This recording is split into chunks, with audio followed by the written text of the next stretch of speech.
ليس البر أن تولوا وجوهكم قبل المشرق والمغرب ولكن البر من آمن بالله واليوم الآخر والملائكة والكتاب والنبيين وآتى المال على حبه ذوي القربى واليتامى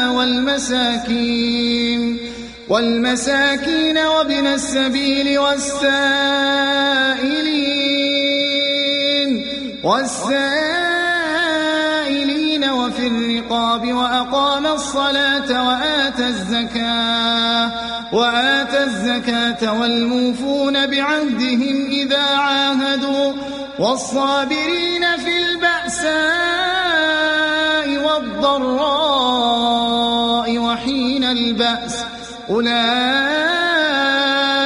الذين صدقوا وأولئك هم المتقون۔ نیکی یہ نہیں ہے کہ تم نے اپنے چہرے مشرق کی طرف کر لیے یا مغرب کی طرف، بلکہ نیکی یہ ہے کہ آدمی اللہ کو اور یوم آخر اور ملائکہ کو اور اللہ کی نازل کی ہوئی کتاب اور اس کے پیغمبروں کو دل سے مانے اور اللہ کی محبت میں اپنا دل پسند مال رشتہ داروں اور یتیموں پر، مسکینوں اور مسافروں پر، مدد کے لیے ہاتھ پھیلانے والوں پر اور غلاموں کی رہائی پر خرچ کرے، نماز قائم کرے اور زکوٰۃ دے۔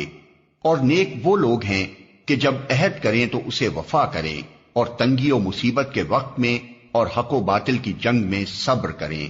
یہ ہیں راست باز لوگ، اور یہی لوگ متقی ہیں۔ يا أيها الذين آمنوا كتب عليكم القصاص في القتلى الحر بالحر والعبد بالعبد والأنثى بالأنثى فمن عفي له من أخيه شيء فاتباع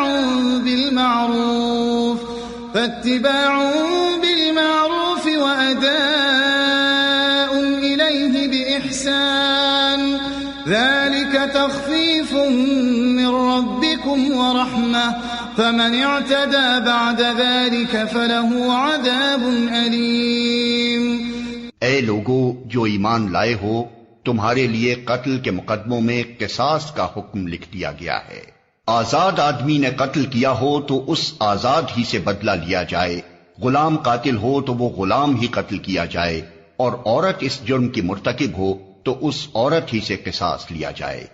ہاں اگر کسی قاتل کے ساتھ اس کا بھائی کچھ نرمی کرنے کے لیے تیار ہو تو معروف طریقے کے مطابق خون بہا کا تصفیہ ہونا چاہیے، اور قاتل کو لازم ہے کہ راستی کے ساتھ خون بہا ادا کرے۔ یہ تمہارے رب کی طرف سے تخفیف اور رحمت ہے، اس پر بھی جو زیادتی کرے اس کے لیے دردناک سزا ہے۔ وَلَكُمْ فِي الْقِصَاصِ حَيَاةٌ يَا أُولِي الْأَلْبَابِ لَعَلَّكُمْ تَتَّقُونَ۔ عقل و خرد رکھنے والو، تمہارے لیے قصاص میں زندگی ہے، امید ہے کہ تم اس قانون کی خلاف ورزی سے پرہیز کرو گے۔ كتب عليكم إذا حضر أحدكم الموت إن ترك خيرا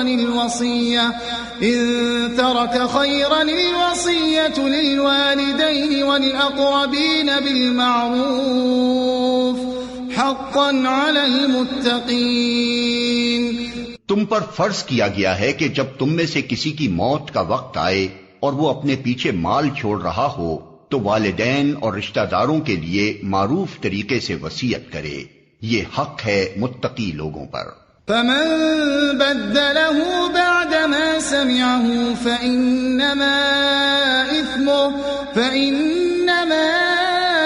إثمه على الذين يبدلونه إن الله سميع عليم۔ پھر جنہوں نے وصیت سنی اور بعد میں اسے بدل ڈالا تو اس کا گناہ ان بدلنے والوں پر ہوگا، اللہ سب کچھ سنتا اور جانتا ہے۔ فمن خاف من موص جنفا أو إثما فأصلح بينهم فلا إثم عليه إن الله غفور رحيم۔ البتہ جس کو یہ اندیشہ ہو کہ وصیت کرنے والے نے نادانستہ یا قصدن حق تلفی کی ہے اور پھر معاملے سے تعلق رکھنے والوں کے درمیان وہ اصلاح کرے تو اس پر کچھ گناہ نہیں ہے۔ اللہ بخشنے والا اور رحم فرمانے والا ہے۔